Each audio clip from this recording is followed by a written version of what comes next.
I'm a bell to remember. Do you remember a bell to remember? You want to love me? Bell to remember. Do you remember a bell to remember? You want to love me?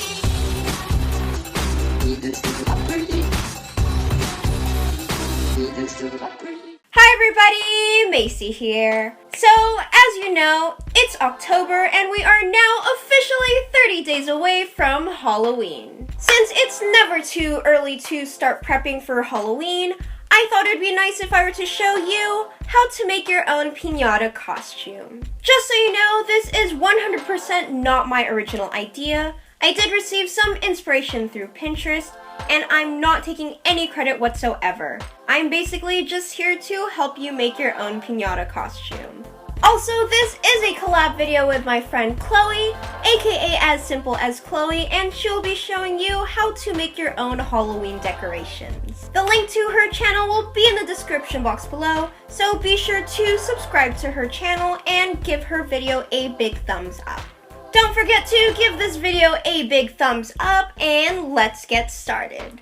A detailed list of materials and where I bought them are in the description box below, but for this costume I used a Bodycon dress, 2 pieces of cardstock paper, scissors, a Sharpie, an assortment of crepe paper streamers, a glue gun, and a headband.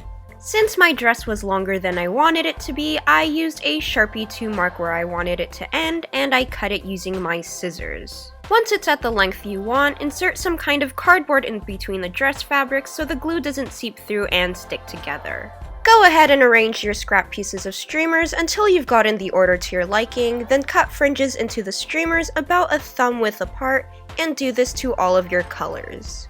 Once you've done that, go ahead and start gluing down the streamers on your dress, making sure you leave some slack since you don't want it to be too tight when you slip your costume on. Once you've glued it all down, make sure to leave some excess space before cutting the streamer, which will be used to glue on the side of the dress later on. Using the same color, layer it and glue it down with the fringes right above the previous strip. For my costume, I patterned it with 2 layers of each color, but you could customize it to however you want with as many layers per color. Some people do like 1 per color, or 3, just whatever you want. As for the straps, I folded and glued them into the dress rather than cut off the excess so it's less likely to fall off. Once you're done with the front, gently flip over the dress and continue gluing strips of crepe paper until you cover the whole dress, and you are done. For the headpiece, you're going to roll both pieces of cardstock paper into a cone, glue it down so it doesn't move around, then use your scissors to cut out pieces of the cone until it's smaller and evened out. Glue the headband to the cones with a glue gun and allow it to dry. Then go ahead and glue down the streamers around the cones and layer them as you did with the dress until you've reached the top. Before you glue your last streamer, cut 4 equal pieces of streamers with the color of your choice, and cut them in half until you have 8 strips. Then glue 4 of them around each cone. Once they've dried, glue on the last streamer, then take a streamer of the same color, fold it in half, then glue it around the top, cut off the excess, and you are done. For the piñata trick-or-treat bag, start by cutting strips of newspaper. You could rip them if you'd like, but I decided cutting them would be easier and neater. Then go ahead and blow up a balloon and place it upside down on a bowl-like object to keep it in place. And mix some liquid glue and water until it's a gooey but not too watery consistency. You're going to then dunk individual strips of newspaper into the glue mixture and place them on the balloon. Do this until you've covered a majority of the balloon, then let it dry for about an hour or so, or until it feels dry, before you glue on the second layer. It helps to place the paper mache near a fan to help it dry faster if you don't want to wait an hour or more. You want it to dry before adding the second layer so it's more sturdy and it won't break as easily. Continue doing this until you have about 5 or more layers of newspaper. The more layers you add, the sturdier the bag. Keep in mind it's going to hold a lot of candy, so you don't want it to break while you're trick-or-treating. Once it's completely dry, pop the balloon and use a marker to mark where you want the top of the bag to be, then cut it out with your scissors. Once you've cut up the top, go ahead and turn it over and glue about 5 to 6 pieces of streamers on the bottom. Then continue to glue fringe streamers around the trick-or-treat bag, just as you did with the costume, until you reach the top.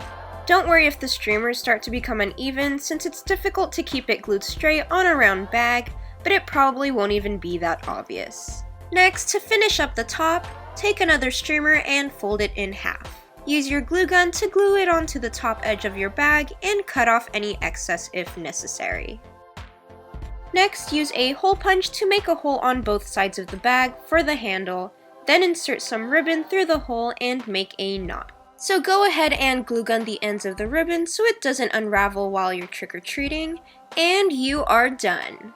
Thank you so much for watching. Hopefully you guys enjoyed it. Be sure to give this video a big thumbs up and subscribe to my channel if you haven't already. You can do so by clicking this button, or you could also click one of the subscribe. I always forget where the subscribe button is. I don't know why. Like, you would think that I'm always watching a YouTube video and I would know where the subscribe button is, but I think it might be on this side. But if not, it's on that side. But anyway, please click that button either here if you're on a desktop or down there if you're on your mobile device. So, hope to see you guys next time. Bye!